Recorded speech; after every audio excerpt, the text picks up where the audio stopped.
খাওয়া দাওয়া তেমন একটা করতাম না, কারণ যারা ভালোবাসে বা যারা ভালোবাসার দাম না পায় তখন কিন্তু পুরো দুনিয়ায় অন্ধকার লাগে। রাত অনুমানিক 3টা বা 4টা বাজে। হঠাৎ করে শুনলাম নানা ভাই আমাকে ডাকছে। তাড়াহুড়ো করে দরজা খুললাম আর বললাম, নানা ভাই কি হয়েছে, ডাকছো কেন?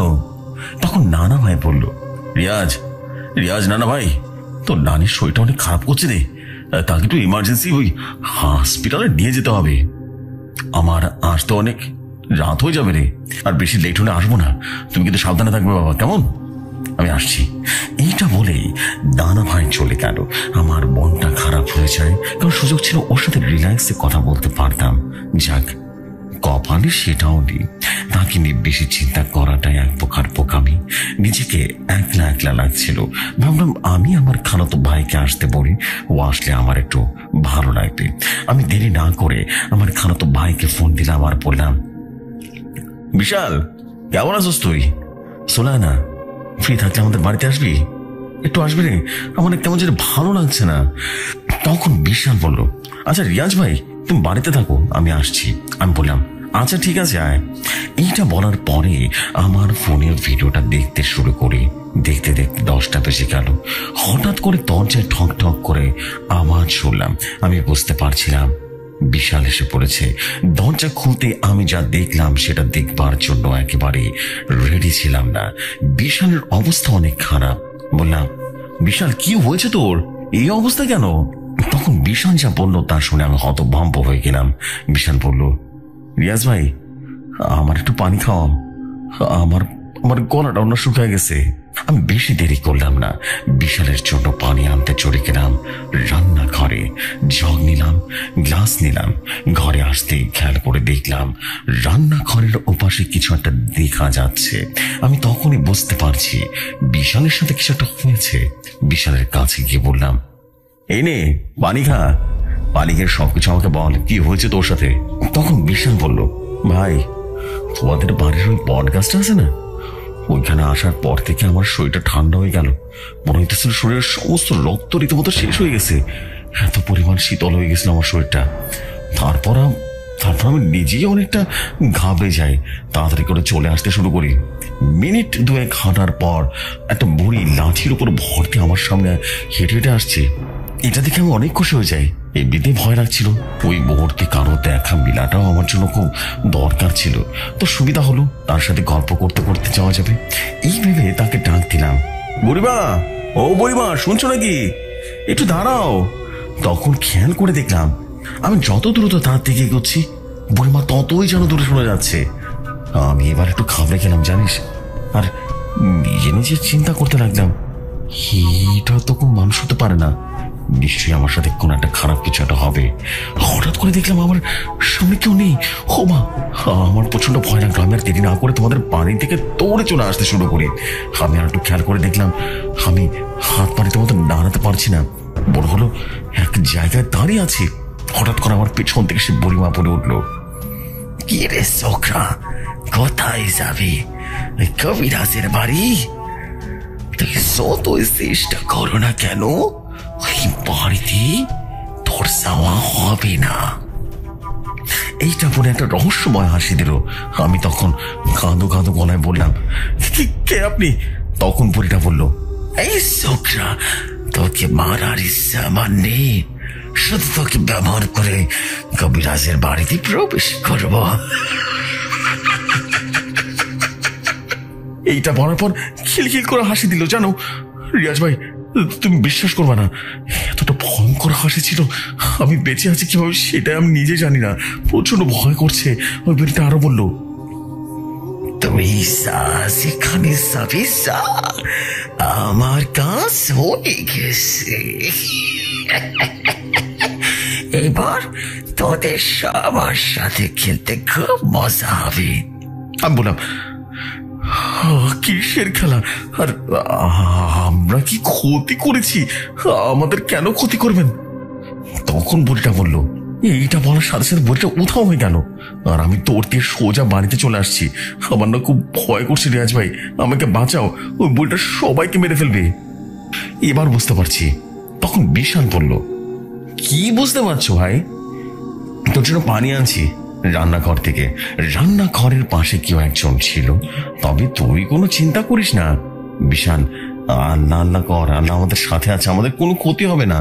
বিশাল তুই দাঁড়া, আমি তোর জন্য পড়া পানি নিয়ে আসি, কেমন? তুই আমাদের রুমে গিয়ে বস, আমি পানি পড়াটা নিয়ে আসছি। আমি চলে গেলাম। নানা ভাই যে ঘরে ছিল সেখানে আমি নানা ভাইয়ের একটা পোষা জিনকে স্মরণ করলাম। কারণ নানাকে যখন কবিরাজ শিক্ষা দিচ্ছিল তখনই নানা ভাই খুব কাছের একটা জিন এর সাথে আমাকে পরিচয় করিয়ে দেয়। আমি বেশি দেরি না করে আমার নানা ভাইয়ের প্রিয় ইফরিত জিনকে স্মরণ করলাম। সাথে সাথে ইফরিত জিন হাজির হয়ে গেল আর বলল, রিয়াজ কেমন আছো তুমি? বললাম, আলহামদুলিল্লাহ আমি ভালো আছি।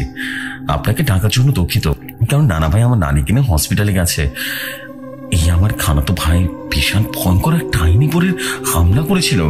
তখন আমি বিশালের সাথে ঘটে যাওয়ার সমস্ত ঘটনা ইফরিতকে বললাম। তখন ইফরিত বলল, রিয়াজ শোনো, তুমি জানো আমাদের এই গ্রামের অবস্থা, তবে তুমি চিন্তা করো না, আমি তোমার সুরক্ষার জন্য আমার কিছু পোষা জিন রেখে যাচ্ছি। আর আমার বন্ধু ইউনুস কবিরাজ আসো, তখন একটা বিহিত করা যাবে। সাবধানে থাকতে, আমি আসছি, প্রচুর হলে আমাকে স্মরণ করবে। এইটা বলে ইফরিতের জিনটা চলে গেল। তখন পানি পড়া নিয়ে চলে গেলাম, গিয়ে বিশালকে পানি খাওয়ালাম। তারপর দুজনেই গল্প করা শুরু করলাম। রাত 3টার মতো হবে আনুমানিক। আমার চোখে রীতিমতো ঘুম ঘুম ভাব, কিন্তু কোন রকম সজাগ হয়ে আছে। তখন বাইরে থেকে কারো চিৎকার শুনতে পাই। আমি পুরোপুরি যেন ঘুম থেকে উঠে পড়লাম আর শুনতে চেষ্টা করি এইটা কিসের আওয়াজ আসছে। ভালো করে শুনলাম, হ্যাঁ এইটা কোনো মেয়ের কান্নার আওয়াজ। এত রাতে মেয়ের কান্নার আওয়াজ আসছে কোথা থেকে? বিষয়টা দেখতে হবে। তখন বিশালকে ডাক দিতে যাবো, তখনই ভাবলাম ও এমনিতেই ভয় পেয়েছে, এবার যদি ভয় পায় তাহলে তো বাড়াও যেতে পারে। আমি আর ওকে ডাকলাম না, আমি নিজেই চলে গেলাম। দরজা খুলে বের হয়ে বাড়ির পেছনের দিকে যেতে আমার আকাশটা রীতিমতো হালকা আলোয় যা দেখি তা দেখে নিজেকে আর ধরে রাখতে পারলাম না। দেখলাম একটা ছায়া একটা মেয়ের শরীরের রীতিমতো উপরে উঠে কিছুটা করছে। আমার আর বোঝার বাকি রইল না যে ওখানে কি হচ্ছে। মেয়েটাকে রীতিমতো রেক পড়ছে। এটা দেখে আমি নিজেকে সামলাতে না পেরে জোরে একটা চিৎকার করে ফেলি।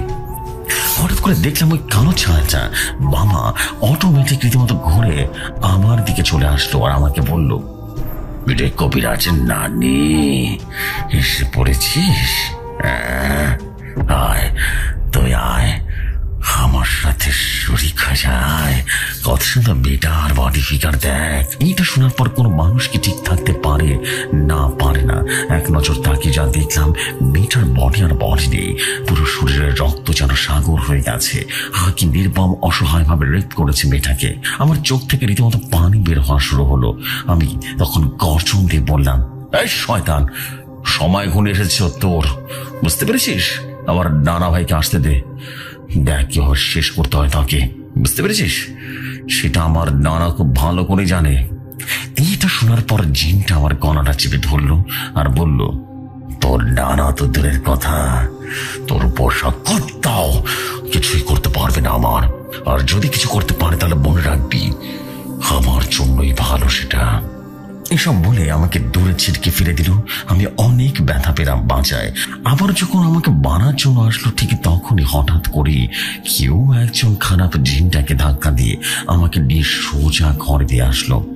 যাওয়ার আগে একটা কথা বলে গেল, রিয়াজ যত যাই হোক ঘর থেকে বেরোয় না। আমি আবার বলছি, যত যাই হোক ঘর থেকে বেরোবো না, আমি আসি। সে চলে গেল। আমি মনে করেছি ইফরিত জিন তার কিছু পোষার জিন হয়তো আমাকে উদ্ধার করলো। বেশি কিছু না ভেবে সূরা কালাম পড়ে শুয়ে পড়লাম। সকালে ঘুম ভাঙলো নানা ভাইয়ের ডাকে। বলল, নানা ভাই, ও নানা ভাই, রিয়া শুনছো? তোমার নানিকে নিয়ে এসে পড়েছি, ওই তুমি এসো। আমি তখন বললাম, জি নানা ভাই, আমি আসছি। বিশালকে রীতিমতো ঘুম থেকে সজাগ করলাম। দুজনে নানা ভাইয়ের সামনে গিয়ে বলতে শুরু করলাম। তার আগেই নানা ভাই বলে উঠলো, রিয়া শোনো, আমি কিছু বলতে হবে না, আমি সব কিছু জানি, ভয়ের কোনো কারণ নেই। আজকে ওই জিনটাকে শেষ করি ছাড়ো, বুঝতে পারলে? ও তো জানে না আমার নাতির উপর হামলা করার ফলাফল কতটা খারাপ হবে। আমি বললাম, নানা ভাই সব তো বুঝলাম, কিন্তু একটা কথা তো মানতে পারছি না, ওই জিনটা যাওয়ার আগে একটা কথা বলে গেছে। কথাটা অনেকটা রহস্যময় ছিল। নানা ভাই তখন বলল, দাদি তুমিও সামনে চিন্তা করো না, আমি সবকিছু দেখে নেবো। এই বলে গোসলে চলে গেল। আমি আর বিশাল নাস্তা পানি করে চলে গেলাম বিশালদের বাড়িতে। এমনিতে আমার মনটা একদিন খারাপ, তাই ভাবলাম একটু ঘুরে আসি, ভালো লাগবে। সারাদিন বিশালদের বাড়িতে থাকার পরে সন্ধ্যার আগে বাড়িতে এসে পড়ি। ঘরে ঢুকতে না ঢুকতে নানা ভাই পড়ে গেল। নানা ভাই বলল, দিয়া শোনো, আমি একটু আমাদের পাশের গ্রামে যাবো, কেমন? ওই শহীদ ভাইয়ের সিয়ামকে নাকি জিনে আসর করছে, তুমি বাড়ি দিয়ে খেয়াল রেখো, আমার আসতে একটু লেট হতে পারে। তখন আমি বললাম, নানা ভাই আমাকেও নিয়ে যাও, আমি কোনো কথা শুনতে চাই না, শুধু যেতে চাই। নানা ভাই প্লিজ না করো না। তখন নানা ভাই বললো, আচ্ছা ঠিক আছে চলো, কিন্তু ভয় পেলে কিন্তু ঝামেলা হয়ে যাবে, বুঝতে পারলে? ভয় পাওয়া যাবে না, ঠিক আছে? বুকে সবসময় সাহস রাখবে, কেমন? আমি তখন বললাম, আচ্ছা ঠিক আছে নানা ভাই চলো। বেশি দেরি না করে হাঁটতে হাঁটতে রওনা হলাম। আর নানা ভাইকে বলছিলাম, নানা ভাই ওই দিন যে জিনটাকে দেখেছি, সেই জিনটাকে যখন বেঁধে ফেলবো তখন কিন্তু আমাকে নিয়ে যেতে হবে। নানা ভাই তখন বলল, আচ্ছা আচ্ছা ঠিক আছে, যাবো, এবার তাড়াতাড়ি হাঁটো। তারপর 10 মিনিট হাঁটার পর আমরা সেই বাড়িতে চলে আসলাম। ঘটনা বোঝার জন্য নানা ভাইয়ের ভাষায় বলছি, শাহিদ ভাই বাড়িতে আছেন? হ্যাঁ, ও শাহিদ ভাই বাড়িতে আসেননি? কে ডাকে? আমি তখন বললাম, আমি ইউনুস কবিরাজ। তখন ভেতর থেকে লোকটা বলল, ও আসুন, কেমন আছেন আপনি ইউনুস ভাই? আপনি এসেছেন, খুব খুশি হয়েছি। ছেলেটার অবস্থা তো খুব খারাপ হয়ে গেছে। চিন্তা করবেন না শাহিদ ভাই, আমি এসে পড়ছি, ইনশাল্লাহ সব ঠিক হয়ে যাবে। আপনি বাজারে চলে যান, আমার কিছু প্রয়োজনীয় জিনিস দরকার, কেমন? সেগুলো কিনে নিয়ে আসবেন। আমি আসরের নামাজ পড়ে ফেলি, আর তারপর আপনার ছেলেকে নিয়ে রুকিয়া করবো, ঠিক আছে? আচ্ছা ঠিক আছে ভাই। তারপর আমি নামাজ শেষ করে ওনার ছেলের রুমে প্রবেশ করি। আমাকে দেখে সালাম দিয়ে বলল, হুজুর আমাকে বাঁচান হুজুর, আমি বাঁচতে চাই, ও শয়তানটা আমাকে মেরে ফেলবে হুজুর। আমি বললাম, সিয়াম তোমার কোনো ভয় নেই বাবা, খুব অল্প দিনেই তুমি একদম সুস্থ হয়ে যাবে, ঠিক আগের মতো। তারপর দেখলাম সিয়ামের বাবা আসলো, এসে বলল, ভাই এই নেন আপনার যাবতীয় মালামাল, এই নেন। আমি বললাম, ঠিক আছে শাহেদ ভাই, আপনি পাশের রুমে চলে যান। আর একটা কথা, যত জয় হয়ে যাক না কোনো নিজের রুম থেকে বের হবেন না, কোনোভাবেই না, ঠিক আছে? আর আমি যতক্ষণ না বলবো ততক্ষণ কোনোভাবেই আসবেন না। তাকে বের করে দিয়ে আমি 3টা বৃত্ত আঁকলাম। একটা আমি নিজে বসলাম, একটাতে সিয়ামকে বসলাম, আর একটাতে আমার নাতি রিয়াজকে বসালাম। আর বললাম, রিয়াজ শোনো, ভুল করেও বৃত্ত থেকে বের হবে না। আমি যদি এখানে বানাও যাই তাও বের হবে না। কি বলছি বুঝতে পেরেছ? যতক্ষণ না ফজরের আজান দেয় ততক্ষণ না কোনোভাবেই বের হবে না, কেমন? আমি তখন বললাম, আচ্ছা নানা ভাই ঠিক আছে। ঘটনা বোঝার জন্য আমি আবারও নিজের ভাষায় বলছি। আমি দেখলাম নানা ভাইয়ের চোখ দুটো বন্ধ করে সূরা পাঠ করা শুরু করলো। অনেকক্ষণ হয়েছে, হঠাৎ করে দেখলাম সিয়ামের শরীরটা 3টা ঝাঁকি দিয়ে উঠলো, আর গম্ভীর কণ্ঠে বলল, ইউনুস কবিরাজ, তুই তো অসাধারণ একটা মানুষ, তোকে খুঁজলেও পাওয়া যায় না, আবার না চাইতো তোকে পাওয়া যায়। আমার সাথে নাতিটাকেও নিয়ে এসেছিস, ভালোই করেছিস, তোদের আর কষ্ট করে ফিরে যেতে হবে না। এইটা বলার সাথে ভয়ঙ্কর একটা বিভৎস হাসি দিল। মনে হলো আশেপাশের পরিবেশটা নীরবতা যেন সৃষ্টি হয়ে গেল। তখন আমি বললাম, নানা ভাই এইটাই তো সেই জিনটা যে আমার পিছনের উপরে হামলা করেছিল নানা ভাই। নানা ভাই তখন বলল, তাই নাকি রে? তুই আর এই ছেলেটার কি ক্ষতি করেছিস বল? হ্যাঁ, আরে ছেলেটা তোর কি ক্ষতি করে সত্যি করে বল। আর কেন ওর উপরে আশ্রয় করেছিস, কেন ভর করেছিস? তখন ভয়ঙ্কর ভাবে উত্তর দিল সে জিনটা, এই কবিরাজ, তোর কি জানটা মনে হয় তুই যা বলবি তা শুনবো? বোকা কবিরাজ। নানা ভাই বলল, বুঝছি, সোজা আঙ্গুলে ঘি উঠবে না, আঙ্গুলে বাকি করতে হবে, কেমন? আচ্ছা দেখতেছি। তখন আমি দেখলাম নানা ভাই তার পোষা জিন ইফরিতকে স্মরণ করলো। সাথে সাথে ইফরিত জিন হাজির হলো আর বলল, আসসালামু আলাইকুম বন্ধু, কেমন আছেন? নানা ভাই তখন বলল, জি আলহামদুলিল্লাহ ভালো আছি, ওই জিনটাকে একটু সাহায্য করা লাগবে, বুঝতে পেরেছেন? তখন ইফরিত জিন নানা ভাই কানে কানে বলল, হুজুর এটা কোনো সাধারণ জিন নয়, এটা সেই জিন, ওর নাম ইকরাস জিন। আপনি তো জানেন হুজুর, ও হলো বহুরূপী ডাইনি, অনেকগুলো রূপ ধারণ করতে পারে, এটা ওর একটা নমুনা মাত্র, তাই আপনি চিনতে পারেননি। আচ্ছা, তখন ইকরাস জিন বলে উঠল, এই কবিরাজের পোষা কুত্তা, কানে কানে কি বলছিস? ভয় পেয়ে যাবে তো। এই বলে বিভৎস এক হাসি দিল। তখন ইফরিত বলল, ইকরাজ মুখ সামনে কথা বল, তুই খুব ভালো করে জানিস আমি কে আর আমি কি করতে পারি। এখন সমাজ সাবধান হয়ে যা, আর ছেলেকে ছেড়ে চলে যা। তখন ইকরাজ জিন বলল, না গেলে কি করবি? বের ফেলবি? তবে আয় দেখি কে কাকে বাড়ে। এইটা বলে ইকরাস জিন ইফরিতকে হামলা করে বসে। ইফরিতের রাগে এতটাই যেন হিংসে হয়ে গেছে তা কোনোভাবে বোঝাতে পারবো না। ইফরিত গিয়ে ইকরাজের মাথাটা এক টান দিয়ে ছিঁড়ে ফেললো।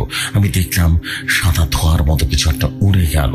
যেতে যেতে বলল, ইফরিত তৈরি থাকিস, কালকে আবারও আসবো। এটা বলে হাসি দিয়ে গায়েব হয়ে গেল। তখন ইফরিত বলল, বন্ধু আপনি ওরে পানি পড়া দিয়ে যান আর বলে দেন 7 দিন ঘর থেকে যেন বের না হয়। আসি। নানা ভাই তখন বলল, শাহিদ ভাই আপনার ছেলেকে দেখে রাখবেন, ভয় নেই, ও তাড়াতাড়ি সুস্থ হয়ে যাবে, সবসময় নিজের খেয়াল রাখবেন, কেমন? আজকে আসি, আবার দেখা হবে। তারপর আমি আর নানা ভাই চলে আসলাম। নানা ভাই বলল, রিয়াজ তোমার ঘরে যাও, আমি আমার বন্ধু জুলকার জিনের সাথে কথা বলবো। আমি তখন বললাম, আচ্ছা নানা ভাই। ঘটনা বোঝার জন্য আবারও নানা ভাইয়ের ভাষায় বলছেন, নানা ভাই। রিয়াজকে বিদায় দিয়ে আমি আমার ঘরে চলে আসি। এসে আমার বন্ধু জুলকারকে স্মরণ করলাম। জুলকার জিন এসে বলল, আসসালামু আলাইকুম বন্ধু, কেমন আছেন? আমি বললাম, জি আলহামদুলিল্লাহ আমি ভালো আছি। জুলকার জিন বন্ধু আমার, আপনাকে স্মরণ করেছি তার একটা কারণ আছে। আমাদের গ্রামটা আজকে মুক্ত হয়ে গেছে, সবাই রীতিমতো ডাপদ। তখন সে জিনটা রাগী কণ্ঠে বলল, বন্ধু আপনি নিজেও জানেন না আপনি কি বিপদ বয়ে নিয়ে এসেছেন, আপনি ইফরিতকে এখানে আসতে বলেন। আমি বললাম, কেন বন্ধু, কি হয়েছে, কোন সমস্যা? আপনাকে যেটা বলছি সেটা করুন। আমি আর বেশি দেরি করলাম না, কারণ জুলকার অনেক টায়ার্ড হয়ে গেছে। আমি ইফরিতকে স্মরণ করলাম। ইফরিত এসে আমাকে সালাম দিয়ে বলল, আসসালামু আলাইকুম হুজুর, এই অসময় কেন ডাকলেন আমাকে, কি হয়েছে? আমি বললাম, জুলকার জিন তোমার সাথে একটু কথা বলবো। জুলকার বন্ধু আপনি ঠান্ডা হন, কি হয়েছে সবকিছু খুলে বলুন। জুলকার তখন বলল, হুজুর আমি মেনে নিলাম আপনি মানুষ, আপনার ভুল হওয়াটা স্বাভাবিক, কিন্তু ইফরিত কিভাবে এতটা বড় ভুল করলো? আমি একবার নয় বহুবার তোমাকে বলেছি ইকরাস জিন কোনো সাধারণ জিন নয়, বহুরূপী ডাইনি। ও 70টা রূপ আছে, আর সবচেয়ে বড় কথা হলো ওকে যতবার বেড়ে ফেলবি ততবারই জীবিত হবে, আর শক্তিশালী হয়ে বেঁচে উঠবে ও। ইফরিত তুমি কিভাবে ভুলটা করলে, উত্তরটা দাও। ইফরিত তখন বলল, জুলকার আমাকে ক্ষমা করে দিন, সত্যি বলতে আবার মাথা অতিরিক্ত গরম হয়ে গিয়েছিল, তাই নিজেকে কন্ট্রোল করতে পারেনি, আর এমন ভুল হবে না। তখন জুলকার জিন বলল, সব সময় রাগ দিয়ে ক্ষতি ছাড়া লাভ হয় না, এটা মাথায় রাখবা। তখন আমি বললাম, আচ্ছা ও জুলকার বন্ধু আমার, আপনি ঠান্ডা হন, কি করা যায় তার একটা উপায় বের করেন। তখন জুলকার জিন বলল, বন্ধু আমি যেমনটা বলি ঠিক তেমনটাই করবেন। আগামী 3 দিন পরে অমাবস্যা, ওই অমাবস্যায় ইকরাস জিনকে হাজির করতে হবে, আর ওই দিনই একটা ব্যবস্থা করব, আপনি চিন্তা করবেন না। আর একটা কথা মাথায় রাখবেন, এবার কোনো ভুল যেন না হয়। ইফরিত যা বলছি সব মাথায় রেখো, অবশ্যই সাবধানে থাকবেন। এটা বলে জুলকার জিন চলে গেল। ইফরিত চলে গেল। আমি ভাবতে শুরু করলাম, কিভাবে ইকরাজকে শেষ করা যায় এসব নিয়ে ভাবতে ভাবতে শুনতে পেলাম কেউ একজন ডাকছে। দরজা খুলে বের হয়ে গেলাম আর বললাম, কে আপনি আর কাকে চান আপনি? তখন লোকটা বলল, হুজুর আমার নাম জয়নাল, পাশের এলাকায় থাকি আমি। আজ দুদিন ধরে আমার মেয়েটা নিখোঁজ। পুরো গ্রাম তন্ন তন্ন করে খুঁজছি হুজুর, কোথাও খুঁজে পাইনি। আর কোনো কিছু আমার কাছে স্বাভাবিক মনে হয়নি হুজুর। আপনি আমার কলিজার টুকরা মেয়েটাকে বাঁচান হুজুর। এইটা বলে সে কান্নাকাটি শুরু করলো। আমি তাকে শান্ত করে বললাম, কান্না করবেন না, আপনি খোঁজ খবর নিয়ে দেখি কেমন আপনার মেয়ের কোনো খোঁজ খবর পায় কিনা, আপনি চলে যান। সেই কান্না করতে করতে চলে গেল। আমি ইফরিতকে স্মরণ করলাম। ইফরিত আসার পর তাকে সমস্ত ঘটনা করে বললাম। খোঁজ খবর নিয়ে যেন আমাকে জানায়। 10 মিনিট পরে ইফরিত এসে আমাকে বলল, হুজুর ইকরাজ জিন মেয়েটাকে নিয়ে শিবলতলা বট গাছের পেছনে বন্দি করে রেখেছে। এই অমাবস্যায় মেয়েটাকে ভোগ করবে হুজুর। এই সুযোগ কাজে লাগিয়ে ইফরিত জিনকে শেষ করে দিতে হবে। আপনি সাবধানে থাকবেন, আমি আসি। প্রয়োজন হলে স্মরণ করবেন আমায়, আর ওখানে যাওয়ার জন্য প্রস্তুতি নিয়ে রাখেন। আমি আসি। এইটা বলে ইফরিত জিন চলে গেল। আমি অজু করে নামাজ পড়ে নিলাম। দেখতে দেখতে সে দিনটাও চলে আসলো। আমার প্রয়োজনীয় সব জিনিসপত্র নিয়ে বের হয়ে গেলাম জয়নাল ভাইয়ের বাড়ি থেকে। সেখানে গিয়ে জয়নালকে সমস্ত ঘটনা খুলে বললাম যে আজকে তার মেয়েকে ফিরিয়ে আনবো। জয়নাল ভাই তখন বলল, হুজুর যেভাবে হোক আমার মেয়েটাকে নিয়ে আসুন হুজুর। আমি বললাম, আচ্ছা ঠিক আছে, যতটা পারবো চেষ্টা করব, সাধ্য মতো চেষ্টা করবো তাকে ফিরিয়ে আনতে। আপনি একটা কাজ করুন, আমাকে শিবলতলা বট গাছের নিচে নিয়ে চলুন কেমন? আমরা চলে গেলাম সেই বট গাছের নিচে। এসে আমি বললাম, জয়নাল ভাই আপনি বাড়ি চলে যান, এখানে থাকলে আপনার ক্ষতি হতে পারে, আমার উপর ভরসা রাখুন।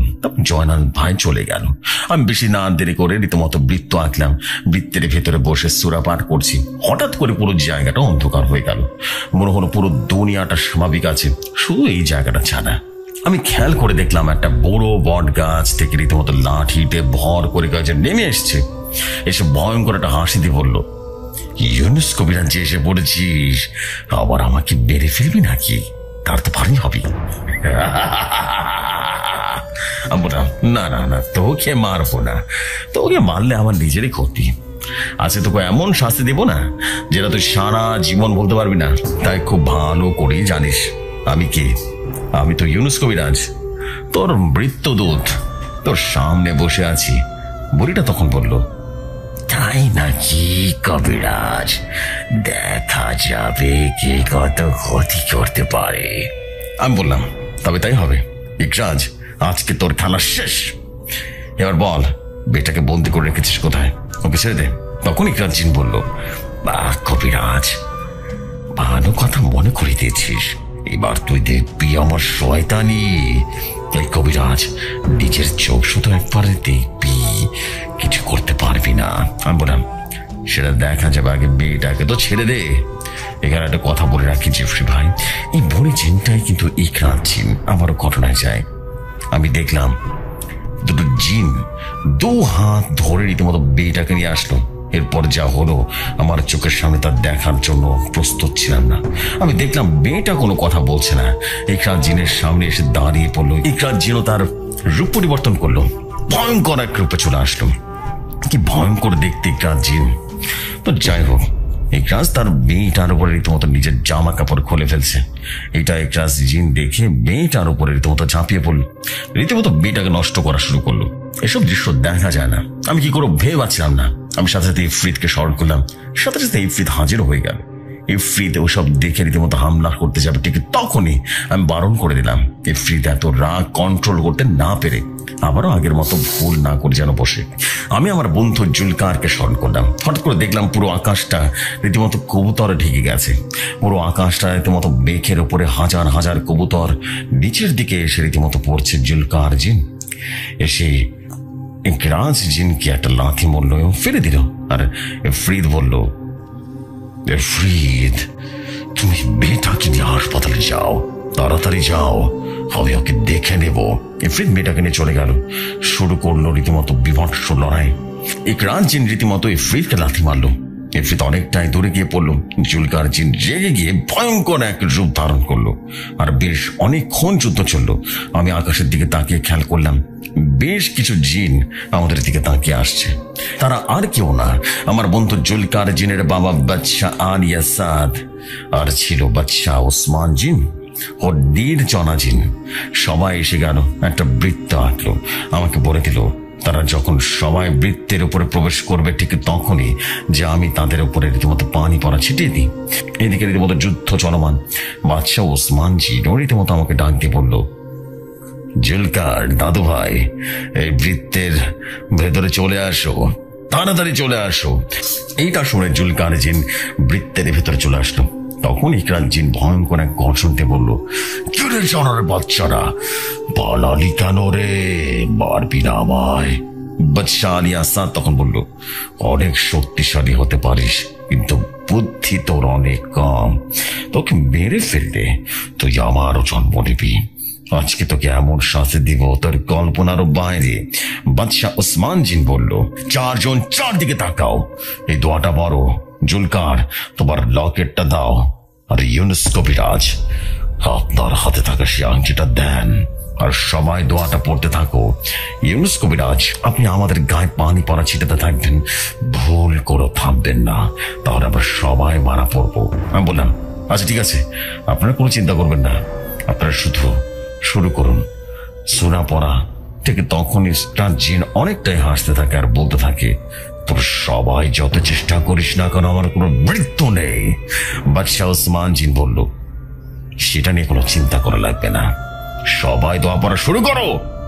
ইকরাস, তোকে আমরা মারবো না, তোকে আজকে এখানে জীবিত সমাধি দিব। এইটা শুনে আমি নিজে রীতিমতো হতভম্ব হয়ে গেলাম। বলে কি, কারণ জিনকে জীবিত সমাধি দেওয়া যায়? এটা শুনে ইকরাজ জিন অনেকটাই গর্জে উঠলো, আর সবাই রীতিমতো দোয়া পড়ছে, আর আমি পানি পড়া ছিটাচ্ছি।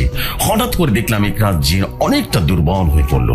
একটু আগেও সিংহের মতো গর্জন করছিল, আর এখন দুর্বল হয়ে পড়েছে, আর বলতে শুরু করলো, আমাকে ছেড়ে দিন, আমার ভুল হয়ে গেছে। বাদশাহ ওসমান জিন বলল, অনেক পাপ করেছিস, তোর পাপের কোনো বাপ নেই, এখানে তোকে জীবিত সমাধি দিব, আর কখন এখান থেকে বের হতে পারবি না। এসব কথা শোনার পরে ইকরাজ জিন রীতিমতো জ্ঞান হারালো।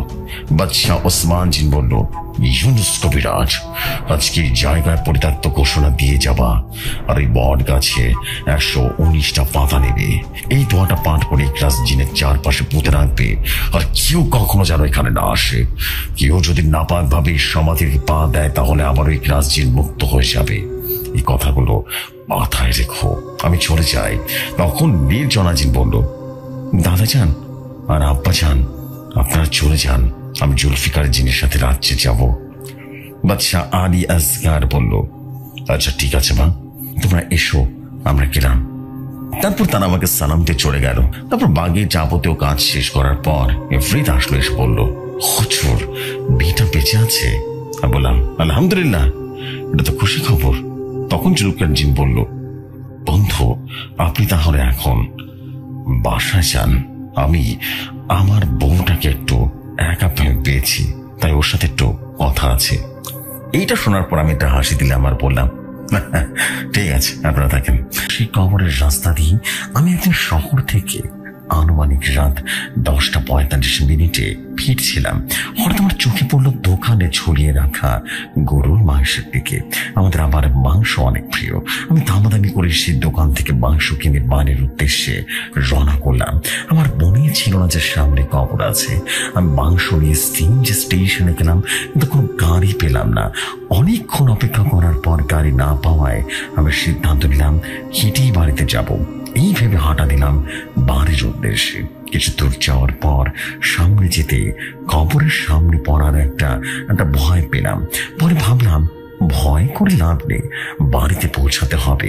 এই বলে যেই হাঁটা দিলাম, হঠাৎ করে পেছন থেকে কে যেন আমাকে ডাক দিল, রায়হান।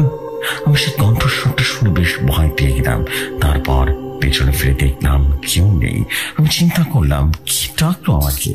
এই বা ছিল, আর তার কণ্ঠস্বর কেন এত ভয়ঙ্কর? তখন আমার মনে পড়লো কবরের কথা। আরে আমি তো কবরের পাশে। কবর দেখে আমার চোখ কপালে উঠে গেল। তখন আমি বাঁচার জন্য আল্লাহকে স্মরণ করতে লাগলাম, আয়াতুল কুরসি পাঠ করতে লাগলাম। হঠাৎ করে কবরের তুফান শুরু হয়ে গেল। আমি সেটা দেখে সাথে সাথে অজ্ঞান হয়ে মাটিতে লুটিয়ে পড়লাম। সকালে ঘুম থেকে উঠে দেখলাম আমি আমার বাসায় শুয়ে আছি। আমি মাকে জিজ্ঞেস করলাম, মা আমি ঘরে এলাম কি করে? তখন মা পুরো ঘটনাটি বলতে শুরু করলেন। আমাদের করিম চাচা রাতে বাজার থেকে আসার সময় দেখলেন তুমি নাকি অজ্ঞান হয়ে কবরের সামনে পড়ে আছো। করিম চাচা দেরি না করে তোমাকে তার ভ্যানে উঠে নিলেন আর বাড়িতে পৌঁছে দিয়ে তোমার বাবাকে বলেন, আপনার ছেলে পুরনো কবরস্থানের পাশে অজ্ঞানে পড়ে আসছিল। রায়হানকে কাল আমাদের মসজিদের ইমাম সাহেবের কাছে সারফু করে আনবেন কেমন? আমার বাবা তখন বলেন, ঠিক আছে। এই বলে আমার বাবা আমাকে দিয়ে ভেতরে চলে গেলেন। পরদিন সকালে ইমামের কাছে গিয়ে ঝাড়ফুঁক করে আসলাম। এক সপ্তাহ কোনো সমস্যা হয়নি। এক সপ্তাহ যাওয়ার পর আমি প্রতিদিন স্বপ্ন দেখতাম কেউ আমাকে পুরুষারি কণ্ঠে ঘুরুন কণ্ঠে বলছে, রায়হান হায় আমার কাছে হায়, আমাকে এখান থেকে বের কর, আমি যে আর পারছি না। আমি তার আহা জানি শুনে স্বপ্নের মধ্যে তাকে বললাম, কি হয়েছে তোমার? সে তখন বলল, আমার বাসা দাদু ভাই, আমি যে আর পারতেছি না। আমি তখন বললাম, কে দাদু ভাই? তুমি আমার দাদু ভাই কেন হতে যাবে? তখন সে বলল, দাদু ভাই আমি তোমার দাদা। আমি 90 বছর আগে মারা গিয়েছিলাম। এক শয়তান তান্ত্রিক কালো জাদুকরের জন্য আমার কারিন সিংকে এই কবরে বন্দি করেছিল। এখন তুমি পারবে আমাকে এখান থেকে বের করতে? আমি তার কথা শুনে স্বপ্নের মধ্যে বললাম, এর সবাই তো বলেছে এখানে এক হিন্দু ধর্মের খারাপ জিনকে বন্দি করা আছে, তাহলে তুমি আমার দাদু ভাই হলে কি করে? সে তখন বলল, এটা ওই শয়তান তান্ত্রিকের একটা চাল ছিল। আমি মারা যাওয়ার পর আমি প্রতিদিন তোমার বাবা মানে আমার ছেলে রাকিবকে দেখতে আসতাম। তোমার বাবা তখন ছোট ছিল। একদিন আমি রাকিবকে দেখতে আসার সময় হঠাৎ আমি তান্ত্রিকের সামনে পড়ে যাই। তখন তান্ত্রিক আমাকে দেখে বলে, পেয়েছি, আমার দাসকে পেয়েছি। এই বলে সে আমার বিদ্যা প্রয়োগ করে আমাকে বন্দি করতে চাইল। তো আমি তার সঙ্গে অনেকক্ষণ যুদ্ধ করেও নিজেকে তান্ত্রিকের হাত থেকে বাঁচাতে পারেনি। আর সে পুরো গ্রামবাসীকে বলল, আপনার কেউ ওই ভাঙা বাড়ির কবরস্থানের কাছে যাবেন না, ওইখানে বিষ্ণু নামক এক খারাপ জিন বন্দি আছে। যদি কেউ ওই কবরের পাশে যান তাহলে কিন্তু আপনাদের বায়া জালে ফাইলে দিবে, তাকে মুক্ত করে পুরো গ্রামকে শেষ করে দিবে। এই বলে সবাইকে ভুল বুঝিয়ে দূরে সরে দেয়। কাল রাতে যখন তোকে দেখেছি যে তুই কবরের পাশ দিয়ে যাচ্ছিস, তখন আমি তোকে ডাক দিই, তুই অজ্ঞান হয়ে গেছিস। তখন আমি বললাম, তাহলে কি তুমি আমার দাদু ভাই? তখন সে জিনটা বলল, দাদু ভাই। আমি তখন বললাম, দাদু এখন কি করতে পারি তাড়াতাড়ি বলো। তখন সে জিনটা বলল, প্রথম কাজ হলো কাউকে এই বিষয়ে কিছুই জানাবে না, না হলে ওই তান্ত্রিকটা এটা হতেই দিবে না এবং তোমার বাবাকেও না। তখন আমি বললাম, ঠিক আছে। তারপর সে আমাকে বলল, তুমি কবরে যাবে, রাত 12টার পরে কবরের ঠিক মাঝখানে এসে দাঁড়াবে আর ওই জায়গা ঘুরবে, ঘুরে ওইখানে একটা বোতল পাবে, সেটাকে রাস্তায় নিয়ে ভেঙে ফেলবে, তারপর আমি মুক্ত হব। হঠাৎ করে আমার ঘুমটা ভেঙে গেল আজানের আওয়াজ শুনে। ঘুম ভাঙার পর আমি ভাবলাম এই কাজ আমার করতেই হবে, কিন্তু আমি তখন বুঝতে পারিনি আমি কোন বিপদ নিয়ে এসেছি গ্রামবাসী ও আমার উপরে। পরদিন রাতে আমি সেই কবরে যাওয়ার প্রস্তুতি নিয়ে রাত 12টায় বের হলাম। আমি আমার সাইকেল নিয়ে সেখানে চলে গেলাম। যাওয়ার পর ভয় পেতে লাগলাম। তখন সেখানে সেই জিন এসে বলল, দাদু ভাই ভয় পেও না, আমি আছি তো। তার কথা শুনে আমি কিছুটা সাহস পেলাম আর কবরের ঠিক বাঁচে গিয়ে আমি ওই জায়গা খনন করে বোতলটা বের করলাম। তারপর দেরি না করে আমি রাস্তার পাশে গিয়ে বোতলটা ভেঙে ফেললাম। ভাই বিশ্বাস করো, বোতলটা ভাঙার পর যা হলো তার জন্য আমি মোটেই প্রস্তুত ছিলাম না। বোতল ভাঙার পর সে বিষ্ণু জিন মুক্ত হয়ে বিকট শব্দে হাসতে লাগলো আর বলতে লাগলো, 90 বছর পর আমি মুক্ত হয়েছি, এবার সব শেষ করবো রে, কাউকে বাঁচতে দেব না। এই বলে সে আমারও হাসতে লাগলো। তার হাসি এতটাই বিভৎস ছিল যে মনে হচ্ছিল পুরো কবরস্থান ভূমিকম্প হয়ে যাবে। তারপর দেরি না করে আমি রাস্তার পাশে গিয়ে বোতলটা ভেঙে ফেললাম। সে বিষ্ণু জিন আমাকে বলল, বোকা, তুই অনেক বোকা। আসলে তোরা মানুষেরা খুব সহজে বোকা হয়ে যাচ্ছে। এই বলে কোথায় যেন গায়েব হয়ে যায়। আর আমি দৌড়াতে পরে সাইকেল নিয়ে আল্লাহকে ডাকতে ডাকতে কোনো মতে বাড়িতে ফিরে আসি। তারপর দিন থেকে শুরু হয় এক ভয়াবহ দৃশ্য। হঠাৎ করে গ্রামের একজন কৃষকের ঘরে একটা ভয়ঙ্কর অদ্ভুত দৃশ্য হলো। কৃষকের নাম ছিল খায়রুল মিয়া। তার ছেলে আবুল হোসেন গত রাতে কেমন যেন করছিল। আমরা সবাই গিয়ে দেখলাম সে তার বাঁধা দেওয়ালে বাড়ি মারতে মারতে বাঁধার এক অংশ থেতলে গেছে আর শুধু বলছে, কেউ বাঁচবে না, কেউ বাঁচবে না। সবাই এই অবস্থা দেখে গ্রামের মাতব্বরের কাছে গিয়ে বলল, কাশিম ভাই, একটু খায়রুল মিয়ার ঘরে চলুন তো। কাশিম মাতব্বর তখন বলল, কি হয়েছে আগে সেটা বলেন। তারপর আরো জন বলল, কিছু বলার সময় নাই ভাই, জলদি আসেন।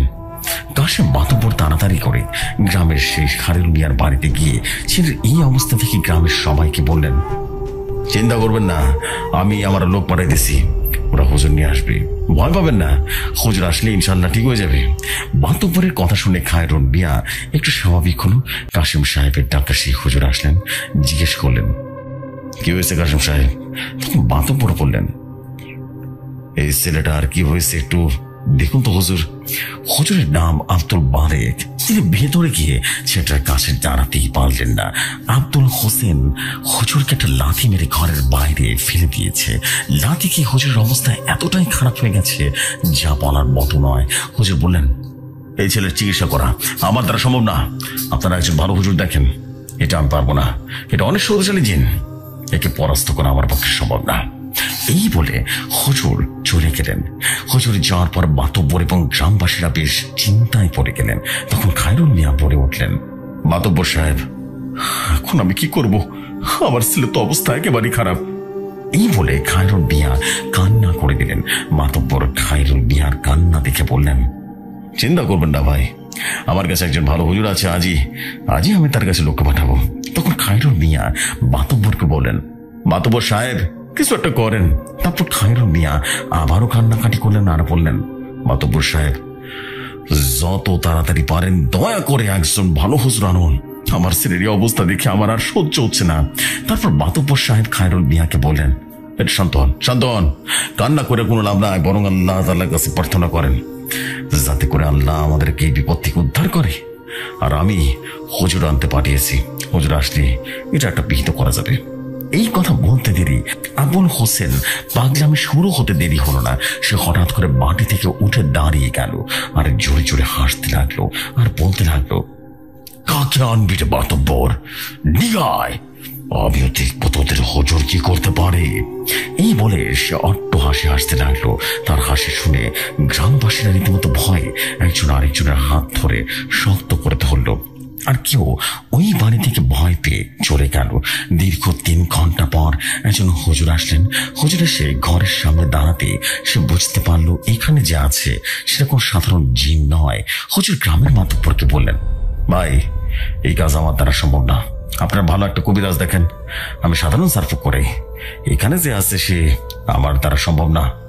আর সে কি আমি তা জানি না, তবে এতটুকু বলতে পারি এই জিন খুব শক্তিশালী, খুব ভয়ঙ্কর, তার সাথে লড়াই করার মতো ক্ষমতা আপনার নাই, ক্ষমা করবেন। মাতব্বর সাহেব আপনি চাইলে আমি একজনের খোঁজ দিতে পারি, খুব ভালো একজন হুজুর আছে, আপনাদের এই সমস্যার সমাধান করতে, বুঝতে পারছেন? তখন হুজুর মাতব্বরকে বললেন, আপনারা শান্তিনগরের গ্রামে চলে যান, ওখানে জুবাইর নামে একজন হুজুর আছে, তিনি পারবেন এই সমস্যার সমাধান করতে। হুজুর তখন বললেন, আর দেরি করবেন না, যত তাড়াতাড়ি পারেন কাউকে ওখানে পাঠায় দেন, নাহলে কিন্তু বড়সড় ক্ষতি হয়ে যেতে পারে। তখন মাতব্বর কাশিম সাহেব তার বিশ্বস্ত 2 জন লোক পাঠিয়ে দিলেন শান্তিনগরের উদ্দেশ্যে। তারপর হুজুর চলে গেলেন। যাওয়ার আগে কিছু পানি পড়া দিয়ে গেলেন আর বললেন, আপনারা আব্দুল হোসেনের শরীরে পানিটা ছিটিয়ে দেবেন, তাতে কোনো কিছু সাথে থাকবে। এই বলে হুজুর চলে গেলেন। হুজুর যাওয়ার পর খায়রুল মিয়া তার ছেলের গায়ে হুজুরের দেওয়া সে পানি ছিটিয়ে দিলেন। পানি ছিটানোর পর শান্তিনগরের প্রতিটা বাড়িতে নেমে না এক ভয়ঙ্কর রাত। সূর্য ডুবল এবং সেই সঙ্গে যেন সব আলো নিভিয়ে দিল কেউ। খায়রুল মিয়া এবং গ্রামের লোকজন সবাই যার যার ঘরে চলে গেল। তার স্ত্রী ভয়ে ঘরের দরজা শক্ত করে বন্ধ করে দিয়েছেন। আর এখানে আলোয় ঘরের কোণগুলো যেন অন্ধকারে ঢাকা পড়েছে। তারা দুজন প্রার্থনা চালিয়ে যাচ্ছেন। ঠিক তখন বাইরে থেকে মানুষের আর্তনাদ শুরু হয়ে গেল। পুরো গ্রামের উপর অশুভ কিছু তাদের উপরে হামলা করে দিল। তখন আমি রায়হান, আমি তখন জানালা দিয়ে একটু খুলে বাইরে তাকাতে আমার কলিজা শুকিয়ে গেল। হাজার হাজার কালো ছায়া পুরো গ্রামটাকে যেন ঘিরে ফেলেছে। আর কিছু মানুষকে তারা বাড়ির উঠোনে নিয়ে তাদের কলিজা ছিঁড়ে ছিঁড়ে খাচ্ছে। খায়রুল চাচার ছেলে যাকে জিনে ধরেছে, সে তাদের মাঝখানে দাঁড়িয়ে খিলখিল করে হাসছে আর বলছে, সবাই মরবে, এই গ্রামকে বৃত্তপরিতে পরিণত করব। এই বলে আরো জোরে জোরে হাসতে লাগলো। তার হাসি এতটাই ভয়াবহ ছিল যে পুরো গ্রাম কাঁপতে শুরু করলো। আমি এইগুলো দেখে ভয় জানালা লাগিয়ে দিয়ে আল্লাহর কাছে দোয়া করতে লাগলাম, আল্লাহ তুমি আমাদের গ্রামকে রক্ষা করো, আজ আমার একটা ভুলের কারণে পুরো গ্রামবাসীর মৃত্যুর মুখে। এই বলে আমি কান্না করতে লাগলাম।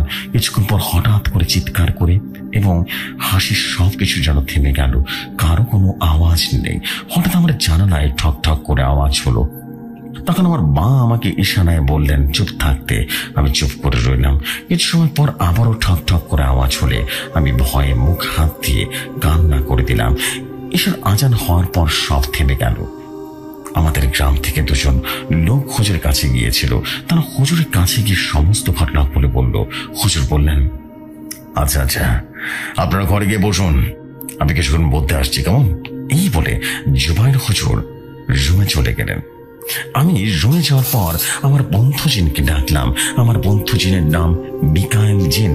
তখন আমার বন্ধু জিন আমার মাথার ভেতর থেকে বললেন, আমি বাকি ঘটনাটা জুবাইর হুজুরের ভাষায় বলছেন, জুবাইর হুজুর, আমি রুমে যাওয়ার পর আমার বন্ধু জিনকে ডাকলাম। আমার বন্ধু জিনের নাম মিকাইল জিন।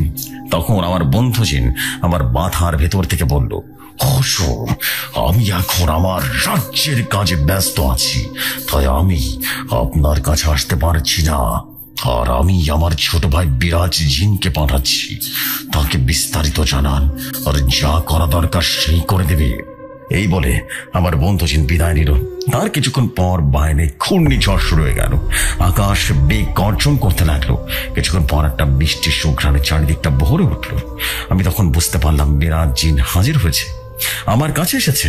সে এসে আমাকে সালাম দিলেন। আমিও সালামের বিনিময় তাকে সব বললাম এবং সে শান্তিনগর গ্রামে কি হয়েছে আর কি কি চলছে আর তাকে বললাম, মিরাজ, আপনি কি একটু খোঁজ খবর নিয়ে আসুন। তখন মিরাজ জিন চলে গেলেন। কিছুক্ষণের পরে মিরাজ জিন এসে আমাকে বললেন, হুজুর, এই বাড়িতে ভয়ঙ্কর এক জিন আছে, তার নাম বিষ্ণু জিন। সে অনেক শক্তিশালী, প্রতাপশালী, ইফরিত প্রজাতির জিন। তার মোকাবেলা করা কঠিন হবে হুজুর। তাকে আব্দুল্লাহর নামে একজন কবিরাজ আছে, তাকে 90 বছর আগে বন্দী করেছিল। তাকে শান্তিনগর গ্রামের রায়হান নামের একটা ছেলে ওই কবর থেকে মুক্ত করে দিয়েছে হুজুর। সে বিষ্ণু জিন এখন তার সৈন্য নিয়ে পুরো গ্রাম দখল করে ফেলেছে। আপনি যান, সেই গ্রামে যান, জমজমের পানি আর আপনার কাজের সব কিছু নিয়ে যান। আর আমার ভাই মিকাইল জিন আপনাকে অবশ্যই যে আংটিটা দিয়েছে সেটা হাতে পরে নেবেন। আশা করি আপনি হেফাজতে থাকবেন। আর গ্রামে ঢোকার সময় জমজমের পানি ছিটিয়ে দিবেন, তাতে করে গ্রামটা পবিত্র হয়ে যাবে। আর আমি আর ভাইজান ঠিক সময় মতো হাজির হয়ে যাব। এই বলে বিরাজ জিন বিদায় নিলেন। তারপর আমি রুম থেকে বের হয়ে দুজন লোককে নিয়ে রওনা দিলাম শান্তিনগরের উদ্দেশ্যে। শান্তিনগরে পৌঁছানোর পর আমি যখন বাড়িতে ঢুকবো, ঠিক তখনই একটা গরম বাতাস আমার শরীরে বয়ে গেল। তখন আমার মনে পড়লো আমি আমার শরীরটা বন্ধ করিনি। আমি তাড়াতাড়ি করে আমার শরীরটা বন্ধ করলাম আর ওই দুই লোকের শরীরও রীতিমতো বন্ধ করে দিলাম। তারপর আল্লাহর নাম নিয়ে বাড়িতে ঢুকলাম। বাড়িতে ঢুকতে আশেপাশটা পচা দুর্গন্ধে রীতিমতো বমি আসার উপক্রম হলো। আমি আল্লাহর নাম নিয়ে জমজমের পানি ছিটিয়ে দিলাম আর কিছু আতর ছিটিয়ে দিলাম। সাথে সাথে দুর্গন্ধটা চলে গেল। তারপরে বাড়ির আশেপাশে ঘুরলাম। তারপর আমি ওই দুজন লোককে বললাম, রোগী কোন ঘরে? তারা আমাকে দেখিয়ে দিয়ে চলে গেলেন। জুবাইর হুজুর সেই দুই বিশ্বস্ত লোককে দেখানো রোগীর ঘরের দিকে এগিয়ে গেলেন। যদিও জংশয়ের পানি এবং আতরের প্রভাবে পচা দুর্গন্ধ তৈরি হয়েছিল, তবুও বাতাস এবং তীক্ষ্ণ অচেনা শীতলতা অনুভব হলো। হুজুর দরজায় চোখাতে পা রাখলেন। ঘরের ভেতর থেকে একটা অদ্ভুত গন্ধ এলো। হুজুর বিসমিল্লাহ বলে ভেতরে ঢুকলেন। ঘরের মাঝখানে আবুল হোসেন বাটিতে উপর হয়ে পড়ে আছে। হুজুর ঘরের ভেতরে ঢুকে রীতিমতো খায়রুল মিয়াকে বললেন, আপনারা এখানে, অন্য রুমে যান, আমি এখন তাকে রুকা করবো, কেমন? এটা বলে হুজুর রুকা করতে বসলেন। 30 মিনিট রুকা করার পর হঠাৎ করে ঘরের মেঝে থেকে তীব্র গরম একটা ভাব হুজুরের চারপাশকে রীতিমতো ঘিরে ধরল। এই উত্তাপ স্বাভাবিক নয়, যেন লাভা গলিত এক গুহার মধ্যে আছি। হুজুর বুঝতে পারলেন এটা বিষ্ণুজিনের ভাত। মেঝেতে পড়ে থাকা আবুল হোসেন রীতিমতো শরীরে এক মুহূর্তের মধ্যে উল্টো দিকে রীতিমতো বেঁকে যেতে লাগলো, আর তার মুখ থেকে বেরিয়ে এলো ভয়ঙ্কর এক হাসি। বোকা, তুই কি ভেবেছিলিস তোর রুকা করায় আমি আসছি? না রে বোকা। এই বলে হাসতে লাগলো। হঠাৎ করে বিষ্ণুজিন ঘরের প্রতিটি কোণে যেন অন্ধকার জমাট বাঁধতে লাগলো। দেয়ালগুলো যেন নড়তে চড়তে শুরু করলো। আমি এসে বিষ্ণুজিনকে বললাম, এ তুই কেন এই ছেলেকে কষ্ট দিচ্ছিস? তখন সে বলল, কবিরাজ নিজের ভালো চাইলে এখান থেকে চলে যা, না হলে তুই মরবি এই গ্রামের মানুষের সাথে। তখন আমি বললাম, এ কাকে মারের সময় হলে দেখবি তুই। এই বলে আমি আমার হাতের আংটিতে 3 বার চুমু দেওয়ার সাথে সাথে আলো বের হতে শুরু করলো। তখন বিষ্ণুজিন বলল, কাকে ডেকেছিস তুই? হ্যাঁ, বাইরে তো ঝড় হচ্ছে কেন? তখন আমি বললাম, তোর জাম আসছে, তোর শয়তান শেষ করতে, বুঝতে পেরেছিস? এই বলে আমি হাসতে লাগলাম। হঠাৎ করে বিরাজ জিন হাজির হলো। হুজুর তখন বললেন, ব্যাস সাহেব, আপনি বলুন এই শয়তানের সাথে কি করা যায়? তখন বিরাজিন বলল, হুজুর আপনি আপনার চোখটা বন্ধ করুন। আমি আমার চোখ বন্ধ করলাম, হালকা খোলাও রাখলাম, আর দেখলাম বিরাজিন তার রূপ পরিবর্তন করা শুরু করলো। বিশ্বজিন তার রূপ পরিবর্তন শুরু করলো। শুরু হলো এক দুই শক্তির বিভৎস লড়াই। তখন আবুল হোসেন অজ্ঞান হয়ে মাটিতে পড়ে গেল। বিরাজিন এবং বিষ্ণুজিনের ভয়ঙ্কর লড়াই দেখে আমার শরীর ঠান্ডা হয়ে গেল। একবার বিরাজিন বিষ্ণুজিনকে আছাড় মারছে, আবার বিষ্ণুজিন বিরাজিনকে আছাড় মারছে। এভাবে কিছুক্ষণ লড়াই করার পর বিষ্ণুজিনের চামচা জিনগুলো এসে বিরাজিনকে পেছন থেকে আক্রমণ করে বন্দি করে হাসতে লাগলো আর বলতে লাগলো, তোর এত বড় সাহস, তুই আমাদের প্রভুর সঙ্গে বেয়াদবি করিস? আজ তোকে ছিঁড়ে ছিঁড়ে খাবার বানিয়ে সবাই মজা করে খাবো। এই বলে বিকট শব্দে হাসতে লাগলো। তখন বিরাজিন আমাকে বলল, হুজুর আপনি ভাইজানকে ডাকুন। তখন আমি সাথে সাথে বিকাল জিনকে স্মরণ করতে চারিদিকটা রীতিমতো কাঁপতে শুরু করলো। পুরো গ্রাম থর থর করে কাঁপতে লাগলো। আকাশ পাতাল কাঁপিয়ে আসমান থেকে খসে পড়া এক তারার মতো করে বিকাল জিনের আগমন ঘটলো। বিকাল জিন এসে বলল, শয়তানের দল, আজ তোদের আর কেউ এখানে বেঁচে ফিরতে পারবি না। এই বলে সাথে সাথে মিখাইল জিন গর্জন করে তার আকৃতি বদলে ফেলল। মিখাইল জিনের আকৃতি এতটাই ভয়ঙ্কর ছিল যে সাধারণ কোনো মানুষ আকৃতিটা দেখলে সে জায়গায় মৃত্যু বরণ করবে হার্ট অ্যাটাক করে। এতটাই ভয়ঙ্কর ছিল তার রূপ। রূপ বদলানোর পর মিখাইল জিনকে সব খারাপ জিনগুলোকে মারতে লাগলো। যত মারছে ততই যেন বাড়ছে সে খারাপ জিনের সংখ্যা। অনেকক্ষণ যুদ্ধ করার পর খারাপ জিনগুলো শেষ হয়ে গেল। তখন মিখাইল জিন বলল, বিষ্ণু এখন কোথায় যাবি? তখন বিষ্ণুজিন বলল, তুই আমার কিছুই করতে পারবি না রে। এইটা বলে বিষ্ণুজিন অদৃশ্য হয়ে গেল। এরপর হঠাৎ করে বিখাল জিন পিছনে এসে দাঁড়ালো। বিখাল জিন তাকে ধরে আছাড় মারলেন, তারপর তাকে শূন্যে তুলে আছাড় মারলেন। তারপর বিষ্ণুজিন বিখাল জিনকে আছাড় মারলো। এভাবে অনেকক্ষণ যুদ্ধ চললো। বিখাল জিন তার হাত আসমানে তুললেন। হঠাৎ করে বিখাল জিনের এক বিশাল তলোয়ার চলে আসলো। এরপর বিখাল জিন তাকে ধরে আছাড় মারলো। তো যাই হোক, এরপর বিষ্ণুজিনের গলা কেটে হত্যা করা হলো এবং মিখাইল জিন হাসতে লাগলেন। বিষ্ণুজিনের নিথর দেহ মাটিতে পড়ে রইল এবং বিশাল তালোয়ার টপ টপ করে রক্ত ঝরছিল। বিষ্ণুজিন রক্তক্ষরণ তখন থামলো। মিখাইলের জিন তখন আসমানের দিকে তুললেন। মুহূর্তের মধ্যে বিশাল তালোয়ারটি রীতিমতো ঝলকানি দিয়ে উঠল। মিখাইল জিন এক মৃত জিনের দেহের দিকে তাকালেন। তারপর তার পায়ের নিচে থাকা ভূখণ্ডের দিকে তাকিয়ে গম্ভীর কণ্ঠে বললেন, হুজুর বিষ্ণু শেষ, আর আসবে না। আপনি এই ছেলেকে ঝাড় ফুঁক করে দেন, আর একটা তাবিজ দেন, আর কিছু পানি পড়া দিবেন, আর তাকে বলবেন 1 সপ্তাহ যাতে বাড়ির বাইরে না যায়। তারপর বিজয়ের কোনো উল্লাস না করে, কোনো জাঁকজমকতা না দেখিয়ে মিখাইল জিন ধীরে ধীরে অন্ধকারের সাথে মিশে গেল। পেছনে পড়ে রইল কেবল এক পরাজিত শক্তিহীন জিনের নিচ্ছল দেহ, যা বিশ্বকে মনে করিয়ে দিল যে জিনদের মধ্যেও শ্রেষ্ঠত্ব লড়াই হয়, যা কখনো শেষ নয়। তারপর আমি খায়রুল মিয়াকে কিছু পানি পড়ার তাবিজ পড়া দিয়ে যাই, আর রায়হানকে বললাম, বাবা, যা হয়েছে তার জন্য তুমি দায়ী নও, তবে শোনো, সবসময় নামাজ পড়ার জন্য চেষ্টা করবে, তাহলে শয়তানের ধোঁকা থেকে বাঁচতে পারবে। হুজুর আমাকে এই কথা বলে চলে গেলেন। কিছুদিন পর আবুল হোসেন একদম সুস্থ হয়ে গেল, সে আবারও স্বাভাবিক জীবনে ফিরে গেল। জেলাতে বন্যা ছিল, বন্যার মাঝামাঝি সময় তখন পানিটা একটু কমই ছিল। আমার দাদা একসাথে ভাবলো মাছ ধরতে যাবে, যেই ভাবলো সেই কাজ তো গেল মাছ ধরতে। তখন সময়টা ছিল আনুমানিক রাত 12টার দিকে। আমার দাদা বের হলো ঘর থেকে মাছ ধরবার জন্য। সে কি জানতো এই মাছ ধরা তার কাল হয়ে দাঁড়াবে?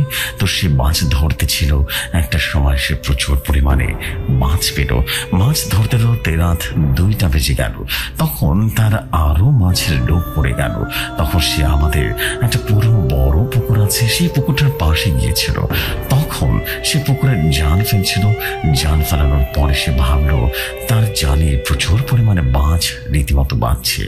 যখনই জালটা টেনে তুলতে যাবে ঠিক তখনই দেখলো সে পাশে একটা তাল গাছ ছিল। তাল গাছের পাশে একটা মানুষ দাঁড়িয়ে আছে। মানুষটা ধীরে ধীরে তার কাছে এগিয়ে আসলো, এসে আমার দাদাকে দেখে বাদ চাইলো। আমার দাদা দেখলো যে সেটা আর কেউ নয়, আমার দাদি। তখন আমার দাদা জিজ্ঞেস করলো, তুমি এত রাতে এখানে কি করো? আমার দাদির উপরে ভয়ঙ্কর আবরটা বলছিল, তুমি যখন বাসা থেকে বেরোইছিলে তখন আমি তোমার পিছে পিছে আসতেছিলাম, তুমি আমাকে দেখো নাই। আসলে আমার দাদা তো জানতো না ওটা একটা জিন ছিল। তখন ওই আবরটা আমার দাদা থেকে কিছু মাছ নিতে খেয়েছিল। আমার দাদা এইটা থেকে বেশ ভয়ে অজ্ঞান হয়ে যাওয়ার মতো অবস্থা হলো। কিন্তু আমার দাদা আগের যুগের মানুষ হওয়ার কারণে কিছু ভয় ছিল না তার। তখন আমার দাদা কি করবে, তার হাতের একটা লাঠি ছিল। তখন লাঠিটা হাতে নিয়ে ওই জিনটাকে আঘাত করলো, সঙ্গে সঙ্গে জিনটা গায়েব হয়ে গেল। তখন আমার দাদা ওখান থেকে দূরে আসার পরে একটা বাস ছাড় দিল। হঠাৎ করে ওই জিনটা আমার দাদার সামনে চলে আসলো, এসে আমার দাদাকে 2টা আছাড় দিল। তখন আমার দাদা ওখানে অজ্ঞান হয়ে গেল। পরে আমাদের পাশের বাড়ি কিছু লোকজন তাকে বাড়িতে নিয়ে আসলো। তারপর আমাদের মসজিদের ইমাম সাহেবকে ডেকে আনা হলো। তখন ইমাম সাহেব বলল, আমার দাদার উপরে একজন ইফরিত প্রজাতির জিন হামলা করেছিল। কি ভাবছেন ভাই, ঘটনা এখানে শেষ? এখানে শেষ হলে ভালো হতো, কিন্তু ওখানে শেষ থেকে শুরু হলো। তখন আমার দাদা অনেক অসুস্থ হয়ে যায়, সে আর শোয়া থেকে উঠতে পারে না। যত হুজুর কবিরাজ আনলো, কেউ এর চিকিৎসা করতে পারলো না। আস্তে আস্তে জিনটা আমার দাদার উপরে আসা শুরু করলো।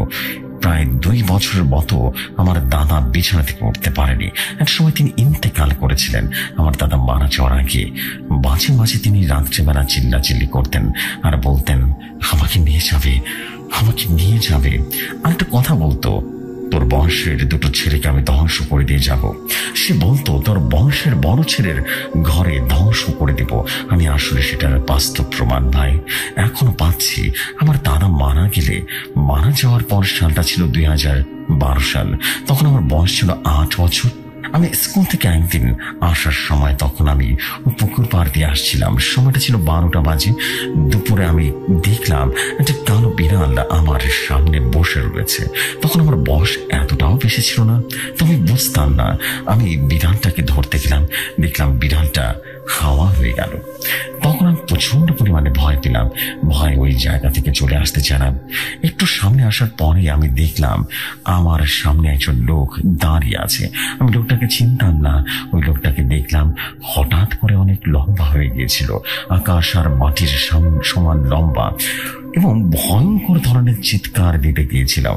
তখন আমার মুখে কোনো কথা বের হচ্ছিল না। তখন জিনটা আমাকে সজোরে আছাড় দিল এবং পুকুরে ফেলে দিল। তখন আমার আর কিছু কিছুই মনে নেই। আমি নিজেকে আবিষ্কার করি আমার ঘরের ভেতরে আমার বিছানায় শুয়ে আছি। তখন আমাদের মসজিদের ইমাম সাহেবকে ডেকে আনা হলো। তারপর ওনার মুখ থেকে শুনলাম সবকিছুই। যখন ওই জিনটা আমাকে আছাড় দিল এবং পুকুরে ফেলে দিল, তখন একটা ভালো জিন যাচ্ছিল। জোহরের আজান দেওয়া শেষ, সঙ্গে সঙ্গে ভালো জিনটা দেখে ওই খারাপ জিনটাকে যে সজোরে একটা আছাড় দিল। আছাড় দেওয়ার পরে তাদের ভেতরে লড়াই বেঁচে গেল। একটা সময় খারাপ জিনটা ওখান থেকে চলে গেল। তখন আমাদের মসজিদের ইমাম সাহেব আমাকে কিছুদিন পানি দিতে চায়নি। সে যাওয়ার আগে একটা কথা বলেছিল, এইটা একটা খারাপ জিন যেটা আমার দাদার উপরে আসর করেছিল, এটা আমার উপরে এখন আসর করেছে। তারপর আমি আস্তে আস্তে কিছুটা সুস্থ হলাম। তারপর আমি মাঝে মধ্যে স্বপ্নের মধ্যে দেখতে পেতাম আমি কবরস্থানে শুয়ে আছি। তারপর অনেক বড় একটা মাঠের মাঝখানে একটা দাঁড়িয়ে আছি, আর আমাকে কিছু কালো বিড়াল আমার উপরে আক্রমণ করছে। তারপর আমি মাঝে মধ্যে অনেক রাতে চিৎকার করতাম। একটা সময় হলো আমার ফ্যামিলি সহ্য করতে না পেরে একটা ইমাম সাহেবকে ডাকে এবং সে বললো যে কাজটা করতে পারবে না। তখন আমাদের মসজিদে ইমাম একজন হুজুরের ঠিকানা দিয়েছিল। তো আমার ফ্যামিলি ওই হুজুরকে ডেকে এনেছিল আমাদের বাড়িতে। ডাকা আনার পরে আমার উপরে হুজুরের রোকা করা শুরু করলেন। একটা সময় জিনটা হাজির করেছিল। তখন ওই জিনটাকে বলেছিল, কে তুই, কেন ফ্যামিলির উপরে প্রতিশোধ নিতে আছিস? তখন জিনটা বলেছিল যে ওই দাদা আমার উপর আঘাত করেছিল, তাই আমি ফ্যামিলিকে ধ্বংস করে দিব। ওই জিন অনেক চেষ্টা করলো জিনটাকে তাড়াতে, তখন তিনি পারলেন না। একটা সময় জিনটা চলে গেল আমাকে ছেড়ে। জিনটা চলে যাওয়ার আগে বলেছিল ও আমাকে কখনোই কিছু করবে না, তবে আমার ফ্যামিলিকে একজনকে নিয়ে যাবে। তারপর হুজুর কিছু তেল পরা দিয়েছিল আর একটা তাবিজ দিয়েছিল। আমাকে বলেছিল 41 দিন বাসা থেকে বের না হতে এবং পুকুরের কাছে না যেতে। আল্লাহর রহমতে আমি এখন অনেক ভালো আছি।